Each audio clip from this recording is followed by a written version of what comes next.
여러분들 제 소개 잠깐 드리면요. 저는 보스턴 컨설팅 그룹에서 한 18년 동안 이 금융 산업에 대한 컨설팅을 수행을 하다가 새로운 변화는 디지털 쪽에서 일어날 것 같은데 아무래도 이 기존 금융 사업자들과 그런 디지털 변화를 하기에는 되게 어려운 거 아니냐라는 차원에서 작년에 사실 BCG에서 나와서 인터넷 전문은행을 준비하는 작업들을 진행을 했었습니다. 인터넷은행을 만드는 작업을 준비하다 보니까 기존 은행법 개정이 없는 체계 하에서 만들어지기는 상당히 운신의 폭이 좁겠다라는 그런 차원에서 그럼 내가 컨트롤할 수 있는 그런 사업을 좀 해보자라는 차원에서 제가 핀테크 사업 쪽으로 전환을 했고요. 작년 10월부터 지금 핀투비라는 핀테크 회사를 지금 운영을 하고 있습니다. 오늘 여러분들 귀중한 시간 동안에 제가 말씀드릴 내용은 크게 네 가지입니다. 첫 번째는 지금 핀테크 얘기를 하고 있는데 도대체 핀테크가 도대체 뭐냐에 대한 말씀을 좀 명확하게 들어야 되겠다라고 생각이 되고요. 그다음 두 번째로는 이런 핀테크 열풍이라고 하는 것이 과연 정말 언제까지 갈 거냐? 이게 지나가는 유행이냐? 아니면 이 산업, 금융산업을 근본적으로 바꿀 수 있는 파괴력이 있는 거냐라는 관점에서 제 의견을 좀 말씀드리겠고요. 그다음 세 번째로는 이 글로벌 핀테크 산업에서는 주로 지금 새롭게 나오고 있는 트렌드가 뭐냐, 그리고 마지막으로 그런 트렌드에 비교했었을 때 우리나라 핀테크 산업 또 금융산업의 현 주소는 어떻고 앞으로 어떤 과제들이 필요한 거냐라는 차원에서 제 의견을 말씀드리겠습니다. 먼저 핀테크에 대한 개념 부분입니다. 여러분들 핀테크라는 얘기 많이 하고 있습니다. 피는 파이낸스, 또 테크는 테크놀로지의 약자인데 이게 도대체 금융이냐, 기술이냐, 정체가 뭐냐? 또 핀테크 하면 인터넷 전문은행을 핀테크 아니냐? 또 핀테크의 대명사로 또 삼성페이를 얘기하기도 합니다. 사실 요즘 로보 어드바이저, 또 P2P 이런 여러 가지 얘기들이 많이 나오다 보니까 이 핀테크의 개념이 일반인들한테는 점점 더 복잡한 그런 차원이라고 생각이 되는데요. 저는 이 핀테크에 대한 개념 정의를 다름 아닌 금융 부문에 있어서 사업 모델 혁신이다 이렇게 말씀을 드리고 싶어요. 다시 말씀드리면은 이 핀테크의 본질은 금융업입니다. 기술은 그걸 가능하게 하는 수단이라는 겁니다. 통상적으로 이 사업 모델 혁신이라는 걸 갖다 보통 그 구조화에서 얘기할 때 크게 두 가지 영역으로 나뉩니다. 첫 번째는 밸류 프로포지션, 이 가치 제한이라는 차원에서 어떤 변화를 추구하느냐. 또 두 번째는 아퍼레이팅 모델, 즉 운영 모델 차원에서 어떤 또 변화들을 근본적으로 가져오느냐라는 차원으로 얘기합니다. 이 기술이라는 영역, 첫 번째 컴퓨터의 처리 능력, 또 저장할 수 있는 능력의 획기적인 향상, 또 거기에 따른 비용 절감, 그리고 이 모바일 기술에 의해서 서로 언제 어디서나 연결할 수 있다는 연계성, 그리고 많은 데이터들이 지금 엄청나게 쌓이고 있습니다. 이런 거래들을 이 디지털 기술 활용하다 보니까 그런 많은 데이터들의 축적으로 인한 빅데이터, 그리고 이 빅데이터의 분석을 통해 가지고 알파고처럼 인공지능 내지는 알고리즘, 이런 기술들은 금융산업에 있어서 특히 밸류 프로포지션, 가치 제한 영역에 있어서 획기적으로 다른 것들을 제시할 수 있다는 겁니다. 그래서 모든 사람들이 여태까지 접할 수 없었던, 예를 들어서 부유층만 접할 수 있는 그런 자산 관리를 로보 어드바이저를 통해 가지고 훨씬 저렴하게 할 수 있다 보니까 일반적인 고객한테도 다 그런 서비스가 제공 가능하더라. 그리고 금융의 여태까지 수수료 비용, 금리 비용 이런 것들이 일반 사람들한테 상당히 높았는데 이것들을 업무 비용들을 상당히 낮출 수가 있다 보니까 거기서 훨씬 저렴하게 할 수 있겠더라. 여태까지는 은행에 항상 찾아갔었어야 되는데 내가 핸드폰, 나는 텔레비전, 여러 가지 디바이스를 통해 가지고 내가 내 시간에 가장 편한 수단을 통해 가지고 할 수 있게 하겠더라. 이런 것들이 사실은 가치 제한의 혁신을 유발하는 기술적인 요인입니다. 마찬가지 운영 모델에서도 상당한 차이를 일으킵니다. 여태까지는 항상 사람들이 이 금융의 상당 부분 서비스를 담당했었습니다. 그러다 보니까 비용이 많이 듭니다. 근데 비대면 채널이라는 것은 사실은 한계 비용이 그렇게 높지 않습니다. 그러다 보니까 이 비용 절감의 혜택을 통해 가지고 비용 우위를 통해서 가격 경쟁력을 가질 수 있는 거예요.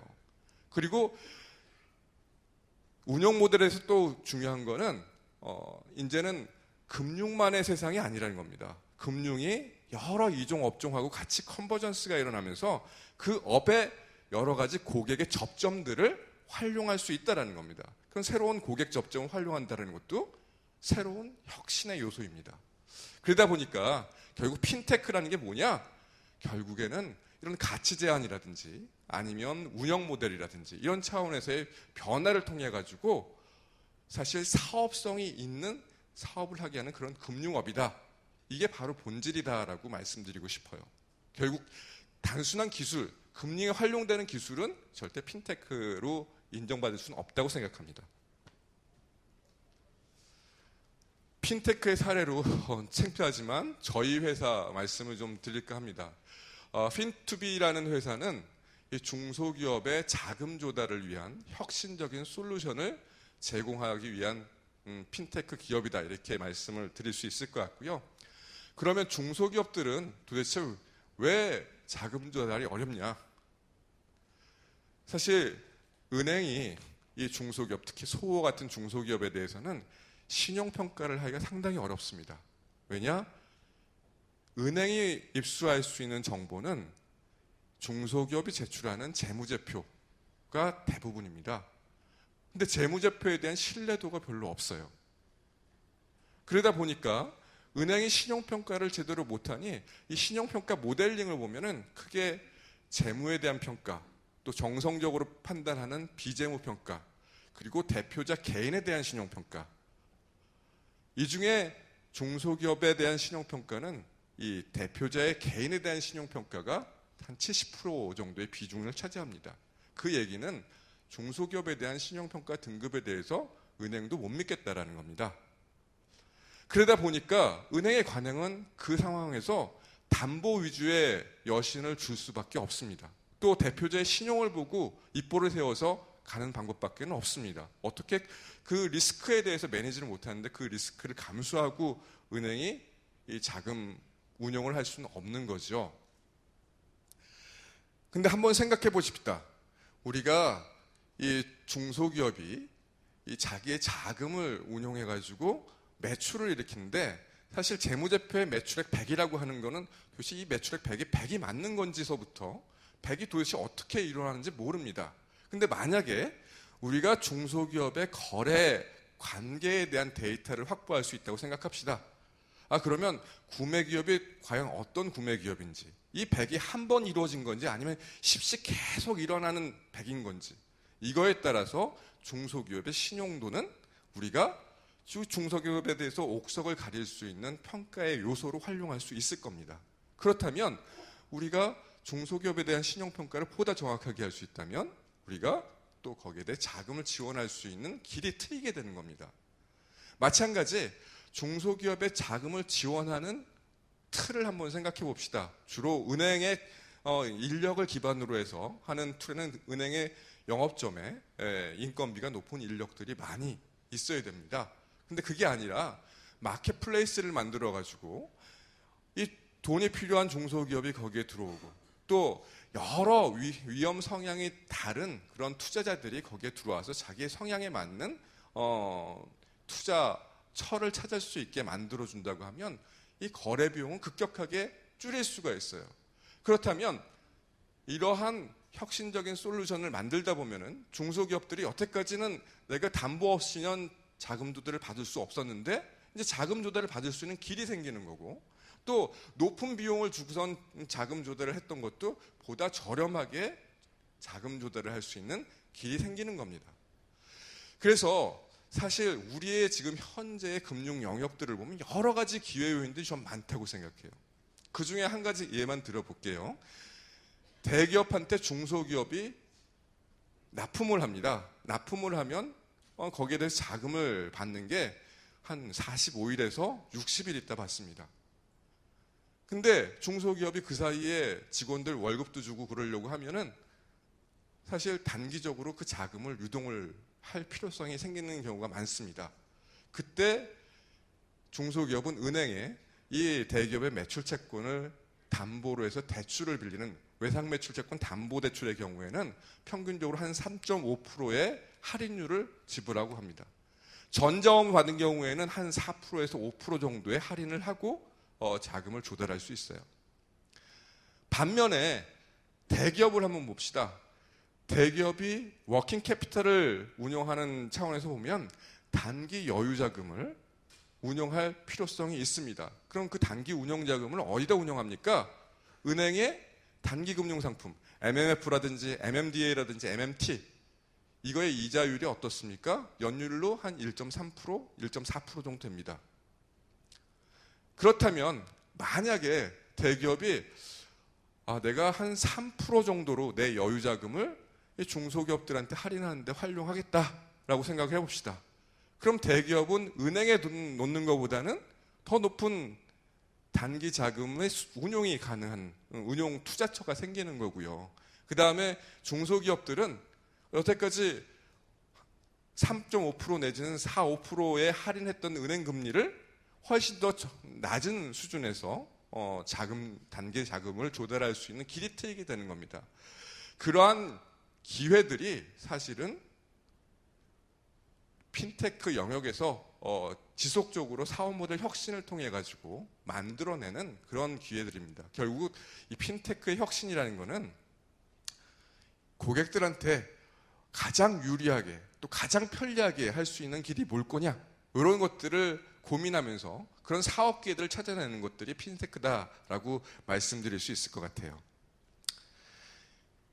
이 슬라이드는 사실 제가 몸담았던 보스턴 컨설팅 그룹에서 차용한 슬라이드인데 참 저는 되게 좋은 슬라이드라고 생각합니다.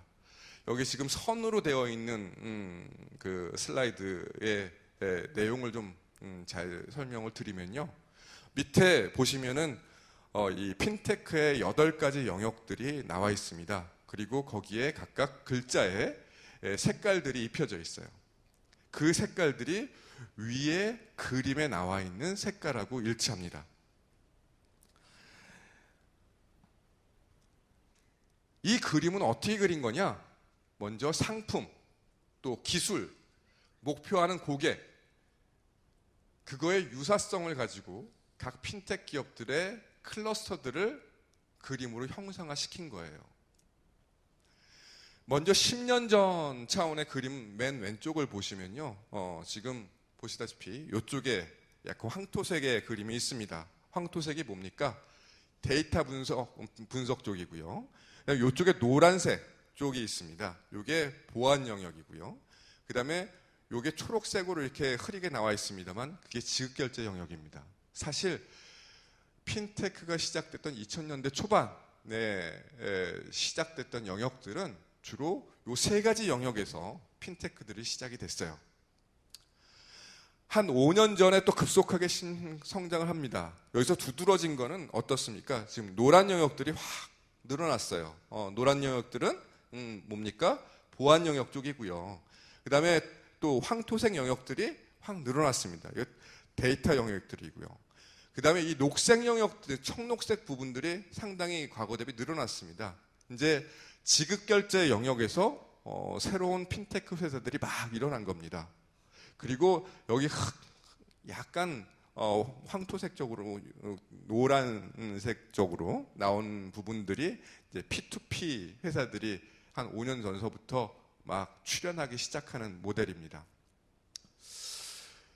그리고 최근의 그림들을 이렇게 보면은 여기에 새롭게 들어가는 부분은 보라색들이 보입니다. 이 보라색 영역이 바로 이 비트코인 또 블록체인이라고 하는 크립토커런시 쪽의 영역이고요. 이게 이제 새롭게 생겨나기 시작하고, 그 다음에 여기 흐릿하게 있었던 이 황토색 쪽의 그림, 이 부분이 이제 크라우드 펀딩, P2P 대출 영역들이 많이 이렇게 늘어나고 있습니다.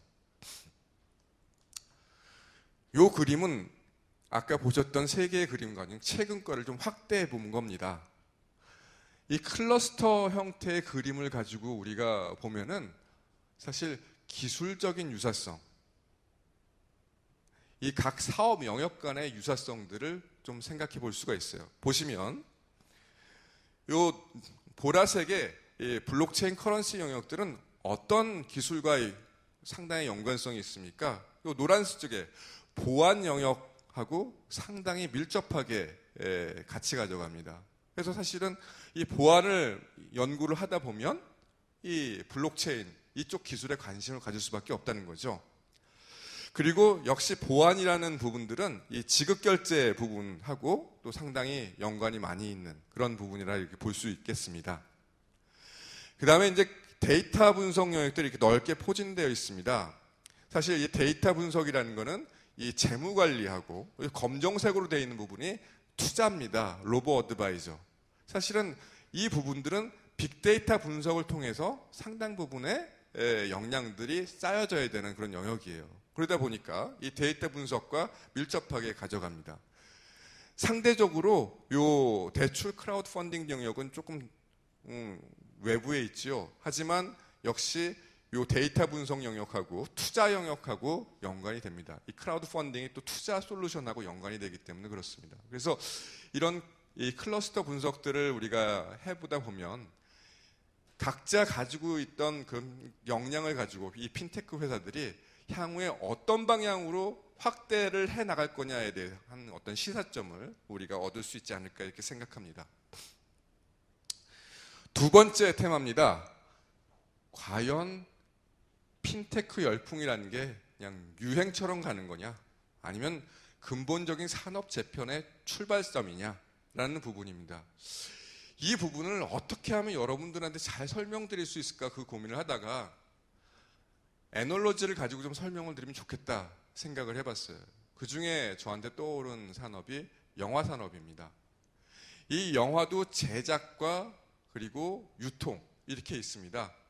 마치 금융도 마찬가지로 이 금융에 대한 상품 제조 영역들이 있고 또 금융을 유통하는 유통 영역으로 나눌 수 있는 것처럼 같이 볼 수가 있어요. 그래서 그러면 이 영화의 제작 과정에서의 이 디지털이 초래했던 그런 변화는 뭐였을까? 사실 과거에 영화를 필름이라고 합니다. 하지만 요즘은 필름이 거의 사라졌습니다. 그 파일 기반으로 되어 있다는 거죠. 그만큼 그게 데이터화 됐다는 겁니다. 그리고 편집,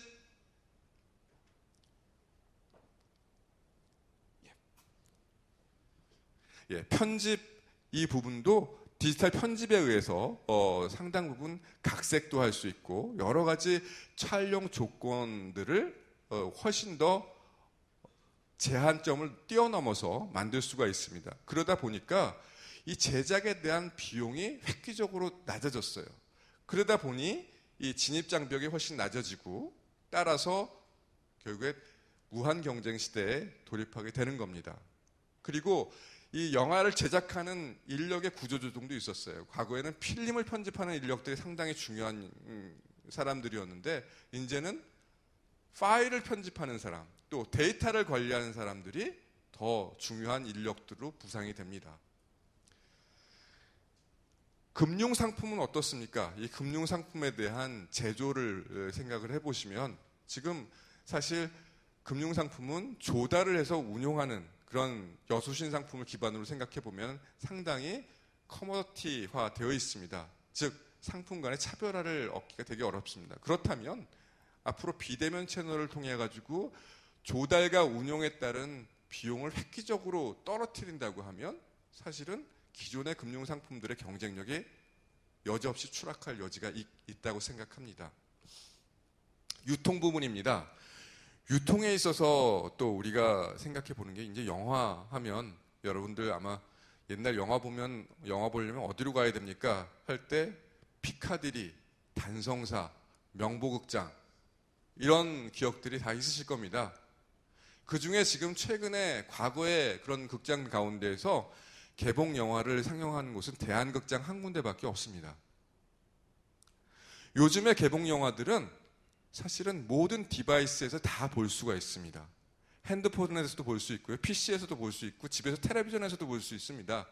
근데 왜 굳이 극장에 가야 됩니까? 그럼 극장들은 어떻게 변했습니까? 완전히 차별화가 되어 있어요. 4DX, 4DX 해서 의자가 막 흔들리는, 또 IMAX에서 어마어마하게 큰 화면을 제공해주는, 그리고 응접실 같이 되게 편안한 그런 럭셔리 영화관. 적어도 내가 백화점이나 할인점에 갔었을 때 시간이 남았을 때 여러 영화 중에서 골라보게 할 수 있는 그런 멀티 상영관만이 지금 살아 있습니다. 그 외에는 모든 영화관이 사라졌어요. 이 극장을 보면은 저는 은행의 영업점이 생각이 납니다. 이제 앞으로 내가 핸드폰, 또 집에서 텔레비전, PC 이런 것들로 많은 금융 서비스를 제공받을 수 있다고 하면 과연 내가 영업점에 가야 되는 이유는 뭘까? 그렇다면 지금 현재 은행의 전체 비용의 60%가 영업점의 인건비입니다. 그러면 그 60%에 해당되는 그런 인건비, 즉 미래의 은행의 사람들은 어떻게 될까? 그런 걱정이 된다는 거죠. 따라서 사실 이 디지털 혁신이라는 것, 또 이 핀테크로 야기되는 그런 금융 혁신은 저는 단순한 유행이라고 생각하지 않습니다. 이 기술은, 디지털 기술은 거래와 프로세싱에 대한 비용을 획기적으로 낮추게 되고요. 또 정보를 실시간으로 공유하고 따라서 네트워크 효과도 엄청나게 만들어낼 수 있고요. 그 다음에 마케팅이나 오퍼링에 있어서 개인화, 맞춤형으로 줄 수 있다는 거죠. 그 능력들은 지금 조금 전에 말씀드린 것처럼 금융의 사업 모델의 혁신으로 이어질 겁니다. 그런 금융의 서비스를 경험하다 보면 고객들의 기대 수준이 높아집니다. 그리고 고객의 비헤이비어도 바뀝니다. 그러면 이제 그 높이의 기대 수준에 부합하지 못하는 전통적인 금융 사업자들은 더 이상 설당이 없어진다는 겁니다. 그래서 저는 이 디지털에 의한 그런 혁신은 결국엔 진정한 고객 중심주의의 출발점이라고 생각합니다. 이제는 내가 금융 중심이 아니라 고객 중심에서 고객의 일반적인 모든 삶들을 내가 면밀히 관찰하고 그 삶 가운데에서 금융을 가장 편리하게, 가장 고객한테 유리하게 쓸 수 있게 만드는 방법이 뭘까? 그것들을 고민하고 거기에 솔루션을 내놓을 수 있는 금융기관만이 앞으로 살아남을 거라는 겁니다. 최근에 모 금융회사에서는 카카오톡을 만들었어요. 저는 전형적인 이건 금융 중심주의라고 생각합니다. 사실은 고객의 비헤이비어를 바꾸는 건 정말 어려운 일이에요. 그렇다면 거기에 맞춰서 금융의 서비스를 어떻게 제공할 거냐를 고민해야 되는 거지, 금융 쪽에 고객의 행태를 맞춰주세요 라고 할 수는 없다라는 겁니다. 이 도이치뱅크 리서치 팀에서 앞으로 금융 재편이 어떻게 일어날까? 5단계로 일어날 거다라고 얘기를 했습니다. 1단계에서는 핀테크 서비스가 새롭게 도입이 되고, 2단계에서는 이제 핀테크 사업자와 기존 사업자가 본격적으로 경쟁을 돌입하면서, 3단계에서는 이제 사업 모델 경쟁에서 전통적인 사업자가 이제 밀리면서 수익이 악화됩니다. 그리고 4단계에서는 이제 전통 사업자의 점유율이 축소가 되면서 이제 고통스러운 구조조정을 시작하게 됩니다. 그리고 마지막으로는 이제 한계 사업자가 없어지고 또 대대적으로 컨솔리데이션이 되는, 마치 저희가 IMF 때 겪었던 그런 금융 재편이 일어날 거라는 시나리오입니다. 이런 시나리오가 과연 현실적으로 일어나지 못할까라는 차원에서 보면 저는 가능성이 상당히 높다고 생각합니다. 그런 구조 재편이라는 게 언제쯤 일어날까라는 게 이제 또 그 다음에 제기되는 질문이에요. 근데 이 글로벌의 디지털 관련 한 연구단체에서 무슨 고민을 했었냐면요. 이 디지털 파괴적 혁신에 있어서 휘말리기 쉬운 산업 순위가 어떻게 되느냐라는 겁니다. 첫 번째가 테크놀로지 산업입니다. 그거는 저희가 너무나 익숙하게 생각할 수 있어요. 예를 들어서 디지털 카메라가 나오면서 후지필름 이런 거 다 없어졌고요. 스마트폰이 나오면서 노키아 없어졌어요. 이제 워크맨 이런 거 없어졌어요. 그러다 보니 이쪽에서 산업 재편이 상당히 빨리 일어나죠. 두 번째는 미디어 엔터테인먼트입니다. 아까 영화 산업 말씀드렸습니다. 지금 여러분들 동네에 비디오 대여점 하나도 없어요. 레코드사 하나도 없습니다. 그런 것들이 다 이제는 파일로 스트리밍에 의해서 내가 그런 서비스들을 다 받을 수 있기 때문에 그렇습니다. 세 번째, 리테일 유통입니다. 리테일 유통도 이젠 고객한테 경험의 차별화를 주지 않거나 또 스케일을 가지고 비용 절감을 해줄 수 없는 전통적인 사업자들은 다 망했어요. 주변에 있었던 동네에 있는 서적, 심지어 종로 서적도 없어졌어요. 근데 여기에 연구소에서 얘기하는 거는 금융이 이제 네 번째라는 겁니다. 그러니까 지금 금융 재편이 머나먼 얘기가 아닐 수 있다라는 거예요. 그렇다면 이 금융, 특히 핀테크 혁신이라는 거는 주로 어떤 사업자에 의해서 추진되는 거냐라는 차원에서 좀 한번 고찰해 볼 필요가 있습니다. 첫 번째는 지금 우리나라에서 많이 있듯이 핀테크의 스타트업 회사들입니다. 이 스타트업 회사들은 일단 기술에 대한 난리지 많이 있어요. 하지만 금융 자체에 대한 난리지는 상대적으로 적습니다. 그리고 이 핀테크 스타트업들은 빠르게 움직일 수 있어요. 근데 문제는 자본력도 없고요. 인프라도 미흡합니다. 저희가 우리나라에서 이제 핀테크 지원이라고 할 때 도대체 핀테크 지원의 정책이 어디에 초점이 맞춰 있냐? 주로 창업에 초점이 맞춰 있습니다. 근데 사실 이 핀테크의 혁신을 이룰 수 있는 대상으로는 이 창업 스타트업들은 시작에 불과합니다. 사실은 더 큰 생태계를 만들어줘야 됩니다. 아까 생태계 말씀하셨지만 생태계는 금융 생태계가 아니에요. 디지털 생태계의 일부로서의 금융입니다. 지금 여태까지 우리나라의 정책은 다 금융 생태계를 어떻게 만들까? 각 금융그룹들이 핀테크하고 잘 만들어 봅시다.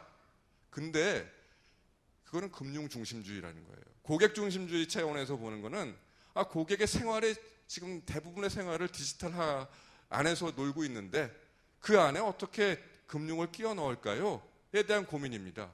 그래서 두 번째 사업자인 이 플랫폼 사업자에 대해서 우리가 초점을 맞춰야 됩니다.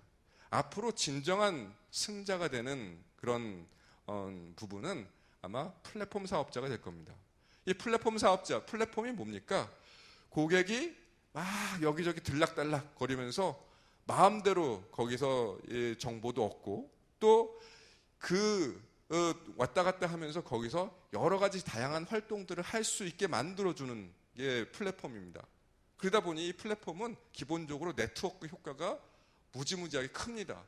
그러다 보니 소수의 독과점 체계가 될 수밖에 없어요. 실제 플랫폼 사업자로 성장할 수 있는 영역은 그다지 많지 않습니다. 지금 네이버와 같은 검색 엔진, 그리고 카카오톡과 같은 커뮤니케이션 플랫폼, 그리고 커머스와 같은 그런 플랫폼 정도가 이런 플랫폼이 될 수 있는 거예요. 이런 플랫폼 회사들은 뭐가 장점이냐? 이 고객들이 들랑달랑 거리면서 여러 가지 거래들도 하고 또 여러 가지 정보들을 남기기 때문에 정보가 무궁무진하게 많아요.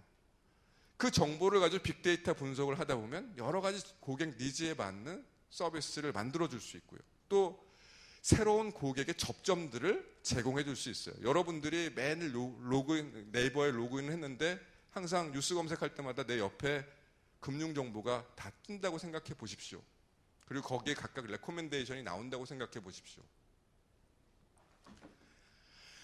그리고 이 세 번째는 전통적인 금융사업자들도 역시 핀테크를 열심히 해보겠다라고 이렇게 얘기를 합니다. 근데 사실 전통적인 금융사업자는 이 핀테크 영역에서 혁신을 추구하는 데는 몇십 배 어렵습니다.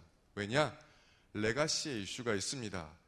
지금 기존에 있는 비즈니스가 다 기존 시스템이라든지 여러 가지 체계에 묶여 있습니다. 그러다 보니까 새로운 체계로 움직이기가 상당히 부담이 됩니다.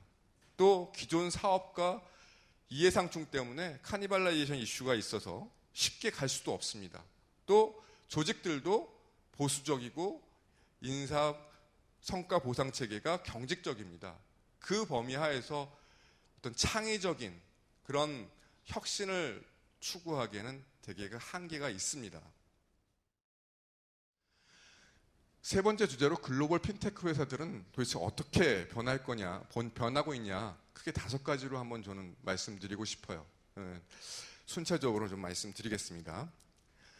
첫 번째는 BaaS, 바스라고 하는 모델이 이제 앞으로 나올 거다라는 겁니다. Banking as a Service라는 겁니다.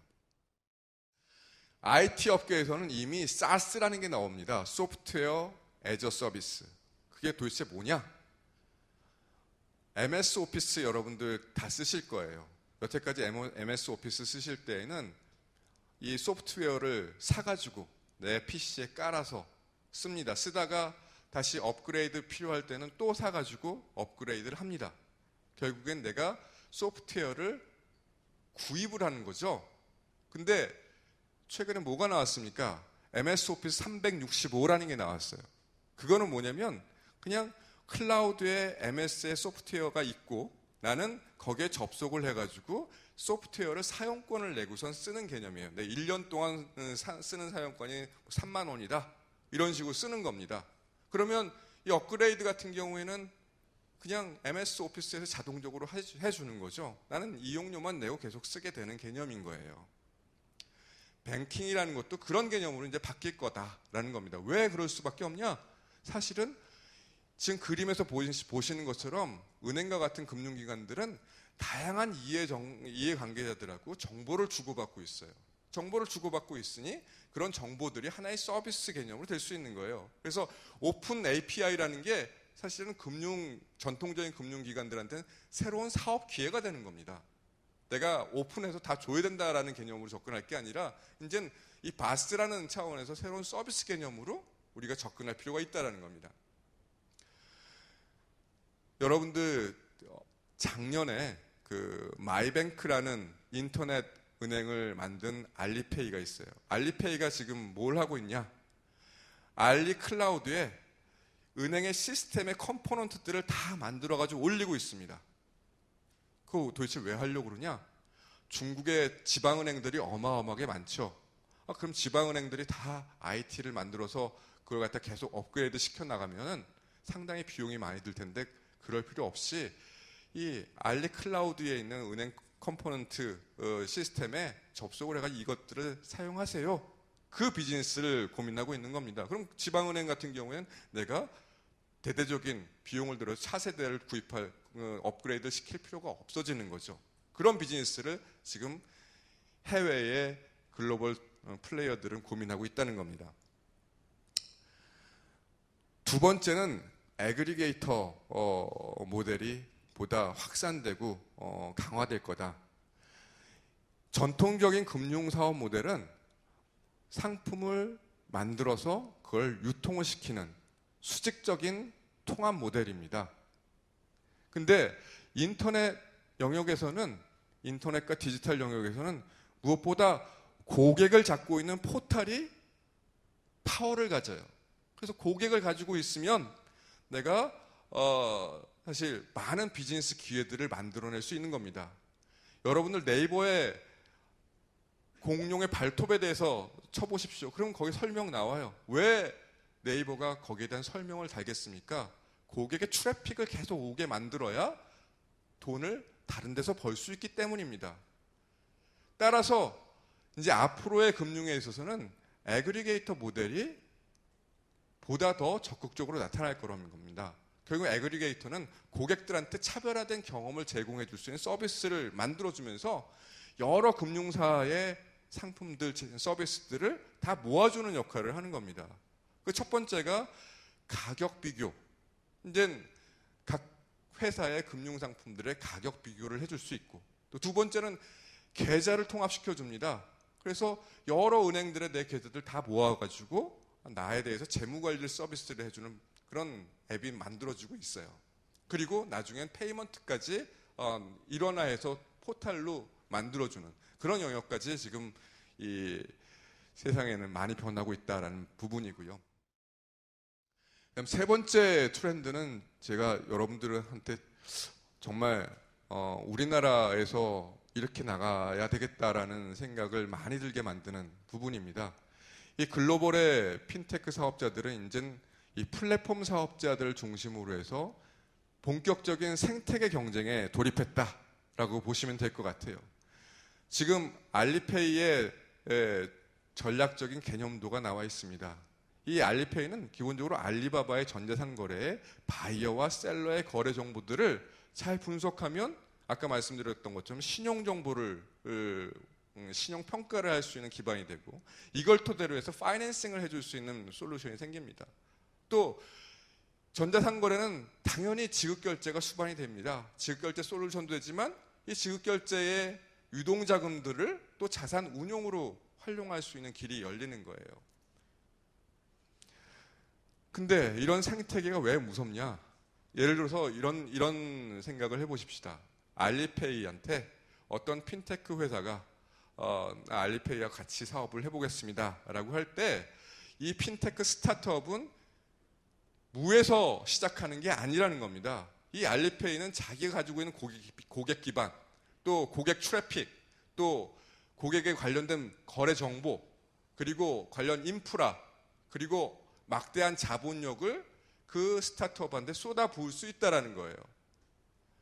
그러다 보니까 지금 현재 중국과 한국의 디지털 금융에 있어서의 간극이 계속 벌어지고 있는 거는 지금 중국에서는 생태계 플레이어들이 엄청나게 많이 늘고 있다는 겁니다. 그러다 보니까 이쪽에는 속도가 상당히 빠릅니다. 그러니 우리와의 이 디지털 부문에 있어서의 경쟁력은 상대적인 경쟁력은 계속 떨어지고 있는 거죠.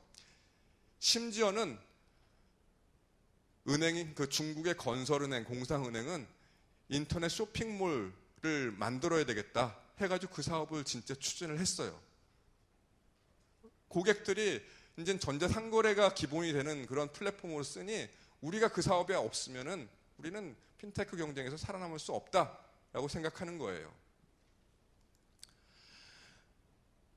그래서 네 번째는 이 전통 금융 사업자들이 또 이 핀테크 스타트업 또 플랫폼 사업자들하고 전략적인 제휴를 많이 한다라는 건데 사실 이 플랫폼 사업자들하고 전략적인 제휴를 하기는 상당히 어렵습니다. 바게닝 파워가 별로 없어요. 전통적인 금융 사업자들이. 그러다 보니까 핀테크 사업자들하고 같이 이렇게 하는데 사실 이 전통적인 사업자의 입장에서는 디지털 역량이라는 걸 내재화시키는 수단들이 별로 없습니다. 따라서 스타트업과 이런 제휴관계, 서로 이 혈연관계를 맺어서 그 기술 또 거기에 여러 가지 파생된 사업 기회들을 가져가야 된다는 겁니다. 그러기 위해서는 뭐가 필요하냐? 내가 다 이룰 수도 있는데 카니발라이션 이런 거에 대한 고민을 빨리 꺼트려야 돼요. 이제 세상이 변하고 있는데 내가 다 이룰 수도 있는 걸 붙잡고선 그걸 고민하면 안 된다는 얘기입니다. 마지막 트렌드로 말씀드리는 마케팅 부분입니다. 이 전통적인 접근은 물건을 먼저 팔고 그래서 내 고객이 되면 이 고객한테 여러 가지 로얄티를 놓게 해서 또 추가적으로 물건을 파는 모델이었습니다. 근데 이 디지털 시장, 인터넷 모델에서는 그 모델이 아니라는 거죠. 먼저 고객을 인게이지먼트를 확보하는 게 우선입니다. 그러기 위해서는 내가 무료로 해주는 것도 되게 많고 또 고객이 여러 가지 이 디지털 스페이스에서 계속 인터랙션을 하게 만드는 메커니즘을 만들어줍니다. 그래서 거기서 정보를 쌓습니다. 정보를 쌓은 걸 가지고 그거에 기반해서 상품과 서비스를 제공하는 모델입니다. 제가 작년에 인터넷 은행 컨소시엄을 만들려고 여러 다양한 사업자들하고 이렇게 만났었는데 거기에 그 재밌는 에피소드를 하나 말씀드릴게요. 이제 인터넷 은행은 비대면 채널이니까 이 비용 우위에 기반해서 가격 경쟁이 있을 거다라는 얘기를 하고 있었어요. 그랬더니 전통적인 금융사업자들은 무슨 얘기를 하냐면 그렇게 수수료를 싸게 해줘가지고 과연 수익이 나겠어요? 이 걱정이 제일 많아요. 근데 인터넷 사업자하고 같이 얘기하면 뭐라고 하냐면 수수료를 왜 받습니까? 빨리 먼저 고객을 모아야죠. 그래야 고객 기반 또 고객 트래픽이 만들어지면 새로운 사업 기회가 생기는 겁니다. 이렇게 접근한다는 거죠. 그만큼 차이가 있다는 겁니다. 이제 마지막으로 한국 핀테크 산업의 현황에 대해서 말씀을 드릴게요. 우리 IT 강국이라고 합니다. 이 디지털 시장에서는, 디지털 금융 시장에서는 사실은 저희는 어마어마하게 낙후되어 있다고 생각합니다. 미국이나 영국, 그리고 또 개발도상국인 중국, 이런 시장들에 비해서 우리가 이 디지털화에 있어서는 상당히 낙후되어 있는 상황이다. 그리고 두 번째로는 지금 이제 지급결제 또 P2P 영역 중심으로 해가지고 이제 핀테크 스타트업들이 대거 진입되고 있는데 사실 미국이나 중국 같은 경우에는 핀테크로 성공하기를 할 수 있는 가능성이 있습니다. 왜냐하면 시장이 상당히 크기 때문에 그래요. 근데 우리나라 시장 자체는 상당히 작습니다. 그래서 이 작은 시장에서 우후죽순 일어나고 있는데 과연 스케일을 만들어낼 수 있을 거냐? 이런 걱정이 되는 겁니다. 그래서 이 시장에 대한 고민을 어떻게 갈 거냐? 이것들이 지금 고민이 돼야 되는 상황이 아닐까라고 생각하고요. 그 다음 세 번째로는 플랫폼 중심의 생태계는 우리나라는 지금 거의 일어나고 있지 않습니다. 다만 지금 인터넷 전문은행이라는 걸 통해 가지고 그 시도는 일어나고 있습니다만 지금 현재와 같이 이 현행 은행법 체계하에서 지배구조가 그렇게 그대로 정의가 된다고 하면 사실은 플랫폼 주도의 생태계를 만드는 게 상당히 어려운 게 아닌가 생각합니다. 그리고 네 번째는 지금 기존의 금융 사업자들이 아까 말씀드린 그런 산업 재편에 대해서 얼만큼 시급성을 가지고 준비하고 있느냐? 저는 이 시급성이 상당히 떨어진다고 생각합니다. 그리고 또 전략적인 모호성도 상당히 많다고 생각합니다. 이 책은 제가 읽은 책 중에서 사실 어떤 파괴적인 혁신 시기에 과거에 산업혁명 때 미국과 영국, 일본은 어떻게 그렇게 선진국 대열로 들어갈 수 있었던 반면에 다른 나라들은 그 이후에 그러지 못했을까? 요것들을 고민했던 그런 책이에요. 근데 사실 산업혁명과 마찬가지로 지금도 저희는 디지털 혁명기에 있다고 생각합니다. 결국 파괴적인 혁신을 수용할 수 있는 전체 인센티브를 만든 나라들은 그거에 성공했었던 거고요. 기득권을 보호하기 위해서 그런 변화들을 거부했던 나라들은 사실 뒤처졌던 겁니다. 과연 우리가 어떤 스탠스를 가지고 앞으로 미래를 만들어 갈 거냐라는 부분들은 우리가 진지하게 고민해 봐야 되는 게 아닌가 생각합니다. 마지막으로 과제 부분입니다. 사실 이 핀테크의 스타트업 또 플랫폼 사업자들은 앞으로 이런 미래 금융 혁신을 주도적으로 끌고 나갈 그런 선도자적인 역할을 해야 됩니다. 다만 핀테크의 본질은 금융입니다. 기술이 아니라는 겁니다. 결국 금융이라는 시각에서 고객 중심적으로 어떤 서비스들을, 어떤 기회 영역들을 우리가 만들어갈 수 있을 거냐에 대한 고민들이 많이 돼야 된다고 생각합니다. 그 다음에 전통적인 금융사업자는 무엇보다 사실 지금 시간이 그렇게 많이 남아있다고 저는 생각하지 않습니다. 제 예상으로는 향후 10년 내에 지금 현재 인력들의 최소 30에서 40%는 고통스러운 구조조정의 아픔을 경험할 수 있는 수준이 올 거라고 생각해요. 그렇다면 미리 거기에 대한 대응을 시작해야 됩니다. 사내 벤처 이런 것들을 만들어서 사실 스핀오프 시킬 수 있게끔 기존에 있는 인력들을 새로운 디지털 환경에 적응할 수 있게끔 만들어주고 또 동시에 조직의 몸집을 보다 슬림하게 만들 수 있는 방법을 생각해야 됩니다. 아까 영화관 말씀드렸지만 영업점도 어떻게 경험 차별화를 줄 수 있는 요소로 만들 건지 거기에 대해서 심각하게 고민을 많이 하셔야 되는 겁니다. 마지막으로 정책 금융당국입니다. 사실 저는 요즘 시기를 우리가 과거의 역사적인 시기로 봤을 때 어느 때하고 비슷할까 그런 생각을 많이 합니다. 저는 지금 시기가 딱 우리나라의 1850, 60년대 시기가 생각이 납니다. 그때 이미 서구에서는 산업혁명이 이루어졌습니다. 그리고 산업혁명을 기반으로 해서 이제 동양사회가 그런 산업혁명을 접하게 되고 그 위협을 느끼던 시기였습니다. 그때 일본은 메이지 유신을 통해서 일사불란하게 그 변화를 받아들였습니다. 우리는 그러지 못했습니다. 그 결과 사실 1900년대의 반세기를 우리는 헤맸습니다.